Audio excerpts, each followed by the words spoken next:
ब्राह्मण धर्म हिंदू धर्म के नाम पर लागू कर रहे हैं। ये मेरा वीडियो आने के बाद उन्होंने हिंदू धर्म के बजाय सनातन धर्म बोल रहे, यानी पिछड़े वर्ग के जो लोग हैं उनको ब्राह्मण शूद्र कहते थे। अगर पिछड़े वर्ग के लोगों को आज के तारीख में किसी जागृत पिछड़े वर्ग के आदमी को अगर ब्राह्मण शूद्र कहे तो पिछड़ा वर्ग का आदमी ब्राह्मण को जूते से चौराहे पे मारेगा। इस आदमी को भी अगर पिछड़े वर्ग के कहा ना तो जाहिल ओबीसी को भी अगर शूद्र कहा तो वो दौड़ा कर मारेगा। बोल रहे अगर हिंदू मुसलमान की दी हुई गाली है, ऐसा ब्राह्मणों का ही बहुत बड़ा नेता दयानंद सरस्वती कह रहा है, वो भी गुजरात का है, नरेंद्र मोदी के राज्य का, कि ब्राह्मण धर्म का नाम ब्राह्मण धर्म ही है।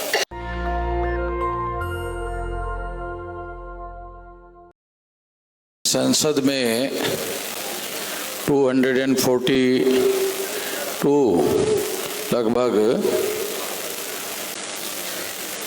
सांसदों को राज्यसभा और लोकसभा के मिलकर संसद से निलंबित किया और निलंबित करने के बाद 3 महत्वपूर्ण कानून पास किए गए। आप लोगों का ध्यान शायद इस बात की तरफ नहीं गया होगा कि ये जो 3 प्रमुख कानून है जो अंग्रेजों के द्वारा बनाए गए थे, उसको आरएसएस के द्वारा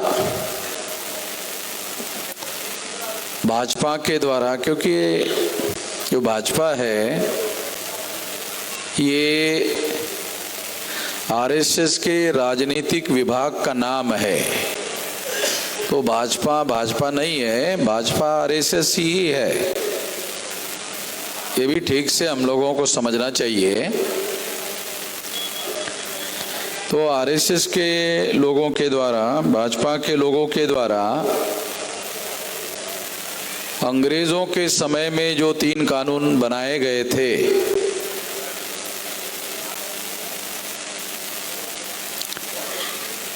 उन कानूनों को रद्द करके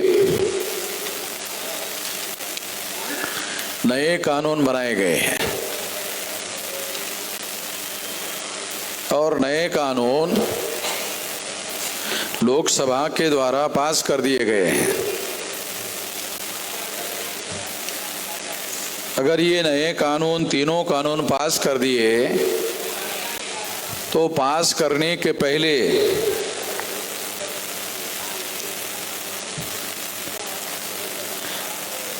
ये हैरान करने वाली बात है कि लोकसभा और राज्यसभा के मिलकर 242 लोगों को उसको निलंबित किया गया और निलंबित करने के बाद ये 3 कानून पास कर दिए गए। कल्पना करो कि यदि 242 लोग राज्यसभा और लोकसभा के मिलकर ये लोग संसद में होते तो ये कानून पार्लियामेंट में डिस्कस किए बगैर पास नहीं होते। हो सकता अपोजिशन पार्टी के लोग पार्लियामेंट की जो स्क्रूटिनी कमेटी होती है उसको स्क्रूटिनी करने के लिए भेजने का प्रस्ताव रख सकते थे, या अपोजिशन पार्टी के लोग संसद में उनकी जो कमियां हैं, खामियां हैं, कमजोरियां हैं, उसके बारे में विस्तार से बताते हैं।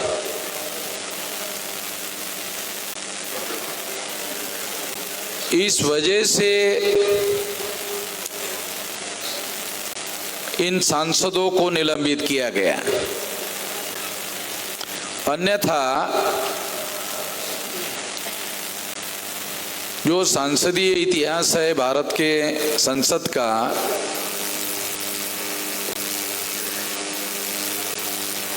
इतने सारे सांसदों को, लगभग 90% से ज्यादा सांसदों को, लोकसभा और राज्यसभा के सांसदों को निलंबित करने की घटना भारत के संसदीय इतिहास में इसके पहले ऐसा कभी घटित नहीं हुआ। इसलिए बहुत बड़ी आशंका होती है कि ये 3 कानून पास करने के लिए शायद ऐसा किया गया हो, अन्यथा क्या कारण बताया गया? कारण बताया कि जो राज्यसभा के उपसभापति है उसकी विरोधी पार्टी के लोगों ने मिमिक्री की,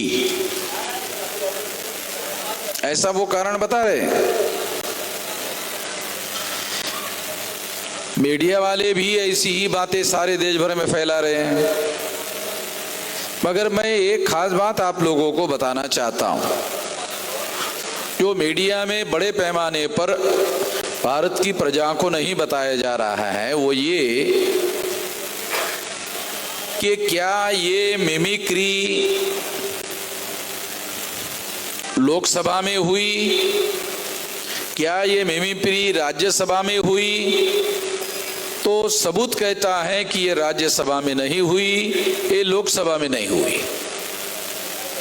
यानी ये मिमिक्री करने का काम राज्यसभा में नहीं हुआ, लोकसभा में नहीं हुआ। कहाँ हुआ? ये लोकसभा के बाहर हुआ, ये राज्यसभा के बाहर हुआ। अब लोकसभा के बाहर में, राज्यसभा के बाहर में, सारे भारत भर में बहुत कुछ होता रहता है। तो इसलिए राज्यसभा के उपसभापति का मिमिक्री करने का मुद्दा जो लोकसभा और राज्यसभा के अंदर नहीं हुआ, बाहर हुआ, और जिस तृणमूल कांग्रेस के सांसद ने ये किया था उसने अपनी इस गलती के लिए क्षमा याचना भी की। उसके बाद देश को चलाने वाले लोग क्षमा याचना करने के बाद भी उसको क्षमा नहीं कर रहे, उसको भूल नहीं रहे। तो जो लोग छोटी छोटी बातों को भूलकर देश को चलाने का काम करना चाहिए, संसदीय परंपराओं को ध्यान में रखते हुए काम करना चाहिए, ऐसा करने के बजाय इतने सारे सांसदों को निलंबित करने का काम उन्होंने किया। तो ये बात तर्कसंगत नहीं लगती कि मिमिक्री की वजह से उसको निलंबित किया गया होगा। ये कारण सही नहीं लगता कि मिमिक्री की वजह से निलंबित किया गया। तो निश्चित रूप से ये 3 कानून उनको पास करने थे और बगैर किसी डिस्कशन के, डिबेट के पास करने थे। शायद यही बड़ा वजह है, ये कहा जा सकता है कि यही पहले नंबर की वजह मानी जा सकती है कि इन सांसदों को कि ये लोग चर्चा करें और उसमें नुक्स निकालने का काम करें, इस वजह से उन्होंने उनको निलंबित किया, ऐसा ज्यादा कहा जा सकता है। मगर आरएसएस और भाजपा के लोग इसको निलंबित करने के ये जो कानून है, ये कानून रद्द करने के लिए कौन सा कारण बता रहे हैं कानून रद्द करने का? एक तो मिमिक्री का मुद्दा है और सांसदों को निलंबित करने का मुद्दा है। इसमें आप लोगों को भूलना नहीं चाहिए कि ये 3 कानून निलंबित किए गए हैं, 3 कानून रद्द किए गए हैं। ये सबसे इम्पोर्टेंट मुद्दा है और उसका आरएसएस और भाजपा के द्वारा क्या कारण बताया गया? कारण बताया गया कि ये जो रद्द किए गए ये अंग्रेजों के द्वारा बनाए गए थे। ये कानून जो है अंग्रेजों के द्वारा बनाए गए थे। तो अंग्रेजों के द्वारा ये 3 ही कानून नहीं बनाए गए थे, और भी बहुत कुछ है। तो क्या ये 3 ही कानून रद्द करने के बाद अंग्रेजों का कुछ नहीं बचा? भारत में सबसे ज्यादा अंग्रेजी ब्राह्मण नहीं बोलते।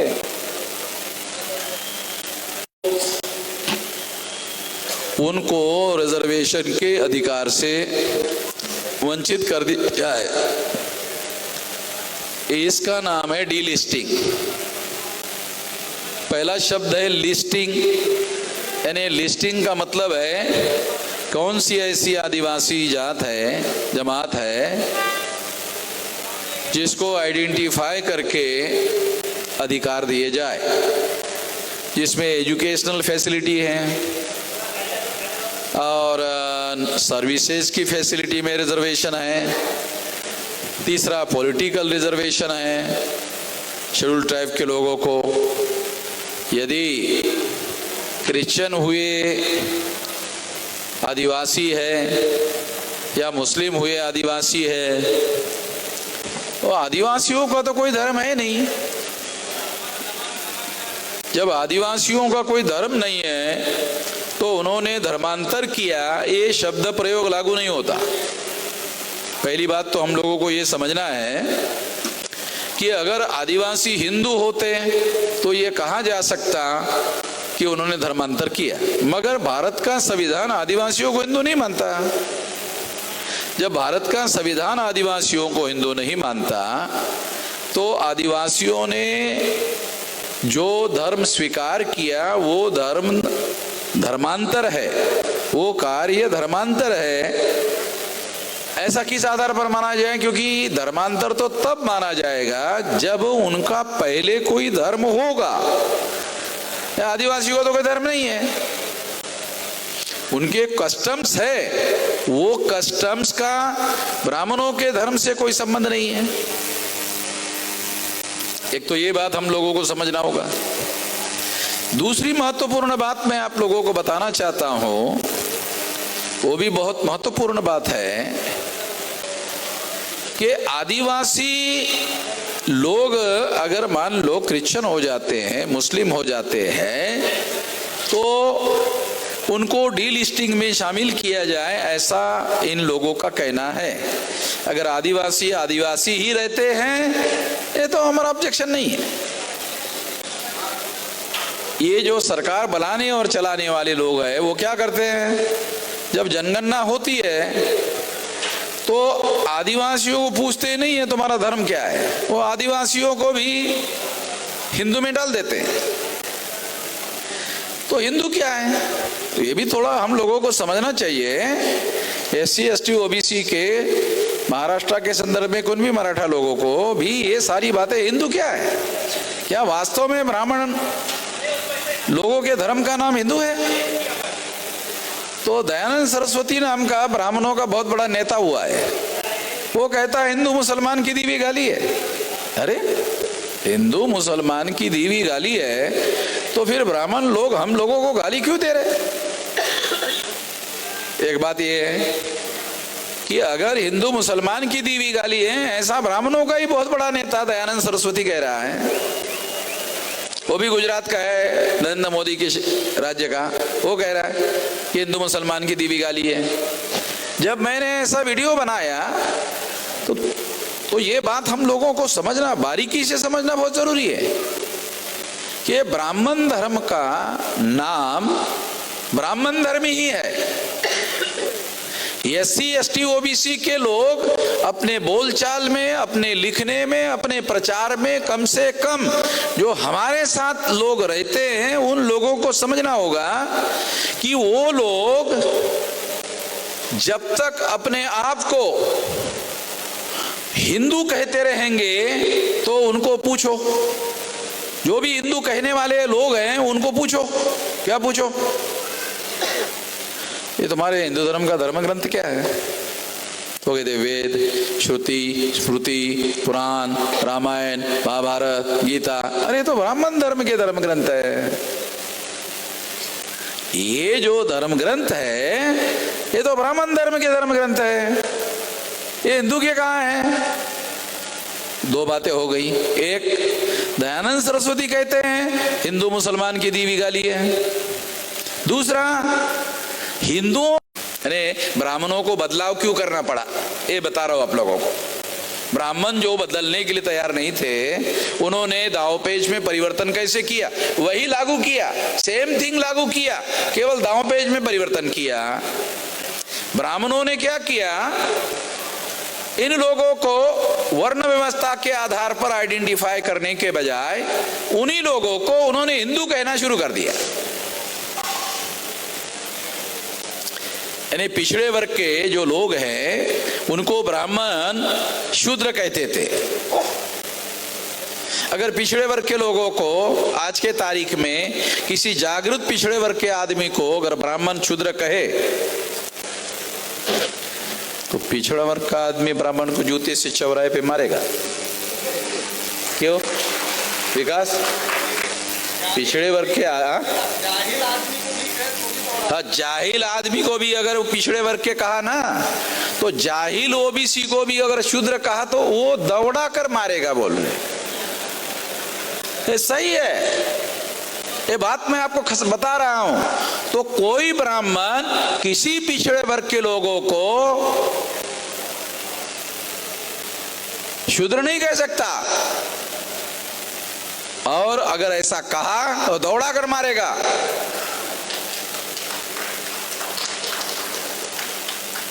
तो इसलिए अब उन लोगों को ब्राह्मणों के सामने दो दृष्टियों से संकट खड़ा हो गया, इसलिए क्या कहे, तो उन्होंने हिंदू कहा और लागू किया वर्ण व्यवस्था का कानून। मतलब वो जो सिस्टम है वर्ण व्यवस्था का वैसे वैसे रखा। ब्राह्मणों ने वर्ण व्यवस्था हमने रद्द कर दिया, ऐसा कोई रिजोल्यूशन आरएसएस ने पास नहीं किया।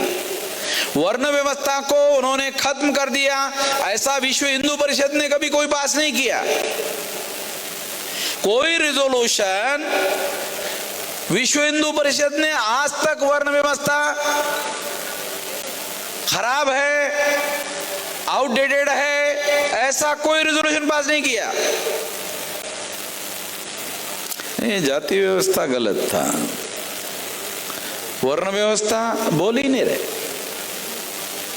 जाति व्यवस्था के बारे में बोल रहे, वर्ण व्यवस्था के बारे में बोल रहे, जाति व्यवस्था के बारे में ये गलत है ऐसा बोल रहे। क्योंकि जाति व्यवस्था के बारे में लोगों की भावनाएं तीव्र है, अस्पृश्यता के विरोध में लोगों की भावनाएं तीव्र है, इसके विरोध में बोल रहे। केवल धर्म वही लागू कर रहे, ब्राह्मण धर्म हिंदू धर्म के नाम पर लागू कर रहे हैं। ध्यान रखो, बहुत खास बात बता रहा हूं। ब्राह्मण धर्म को ब्राह्मण लोग हिंदू धर्म के नाम पर लागू कर रहे हैं। ये दांवपेच में परिवर्तन है। दोबारा बताता हूं, ब्राह्मण धर्म को ही ब्राह्मण हिंदू धर्म के नाम पर लागू कर रहे। जब मैंने ऐसा कहा वीडियो बनाकर, तो ब्राह्मणों ने फिर बात बदला। अरे तले ये तो अमर मिश्रा ने ये भी हमारी हवा निकाल दी कि ये तो हिंदू धर्म का तला, तो ब्राह्मण धर्म भी बोल रहा है। तो ये तो सारे सोशल मीडिया की वजह से भी बहुत पंचायत है इन लोगों की। तो उन्होंने क्या किया, अभी नया प्रचार शुरू कर दिया। नहीं, हमारे धर्म का नाम सनातन है। अभी नया प्रचार है, ये कल परसों का प्रचार है। ये मेरा वीडियो आने के बाद उन्होंने हिंदू धर्म के बजाय सनातन धर्म बोल रहे। मैं आपको बताना चाहता हूं, सनातन शब्द भी बुद्ध से चुराया हुआ है। सनातन शब्द कहाँ है? सनातन शब्द वेद में नहीं है, श्रुति स्मृति पुराण रामायण में नहीं है। सनातन शब्द कहाँ से लिया? एस धम्मो सनातनो, यह धर्म सनातन है। क्या विलास? यमक वर्ग में है विलास? आगे यही तो था। एस धम्मो सनातनो, यह धर्म सनातन है।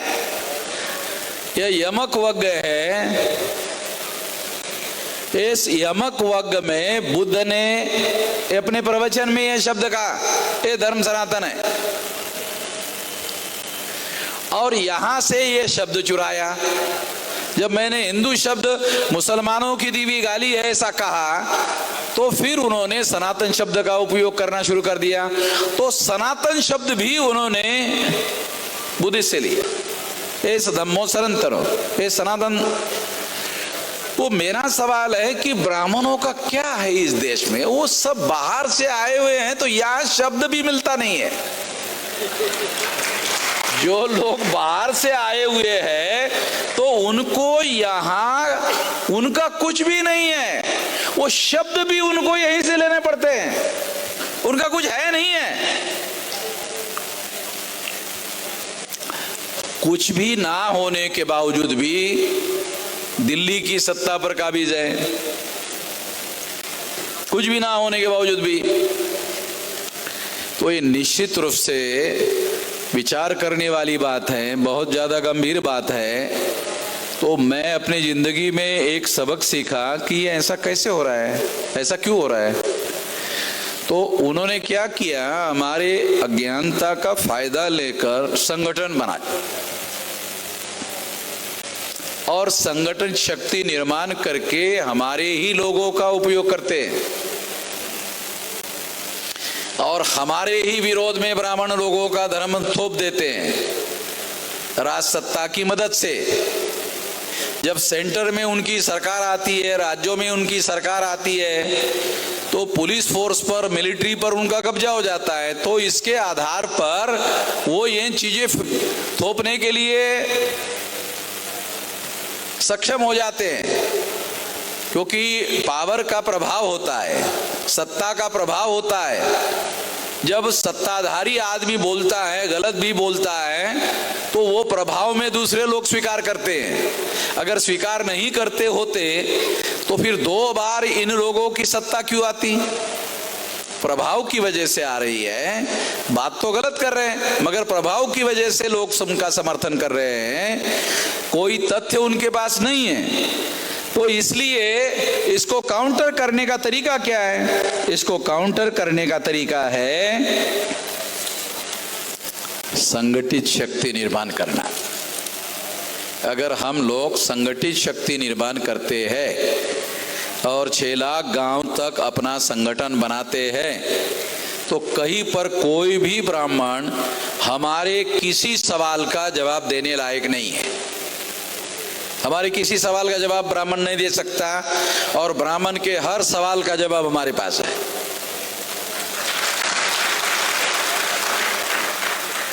नॉर्थ इंडिया में ब्राह्मण को पंडित कहने का रिवाज है, यानी ब्राह्मण ही पंडित है और पंडित ही ब्राह्मण है। मगर ब्राह्मण का अर्थ अलग है, पंडित शब्द का अर्थ अलग है। पंडित जो है उसको एक शब्द है विद्वान भी कहते हैं, विद्वान।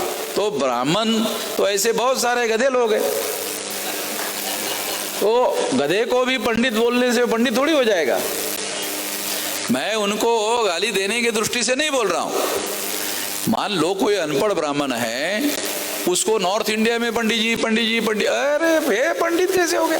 एक बार ये फटे धोती वाला एक ब्राह्मण जा रहा था, तो आर के राम हमारा इंजीनियर था, उसने उसको अरे पंडित जी आइए आइए, तो उसको चाय पिला के चला गया। उसके बाद मेरे भाई विद्वान है? नहीं, ब्राह्मण है। हमारे यहाँ ब्राह्मण को पंडित कहने का रिवाज है। ऐसा ये फैजाबाद की बात है। फैजाबाद में हम लोग चाय पीने के लिए बैठे थे, तो उन्होंने उसको पंडित जी कह के बुलाया। अरे मैंने कहा यहाँ पंडित तो विद्वान को कहते हैं ना, नहीं वो हमारे यहाँ ब्राह्मण यानी पंडित यानी ब्राह्मण। नेशनल दस्तक की आपसे गुजारिश है कि अगर इसको बचाना चाहते हैं तो नेशनल दस्तक को सब्सक्राइब करने के लिए रेड कलर के सब्सक्राइब बटन को दबाएं, फिर बेल आइकन की घंटी दबाएं। नेशनल दस्तक को बचाने के लिए बहुत जरूरी है कि हर खबर को शेयर करें, लाइक करें, कमेंट जरूर करें।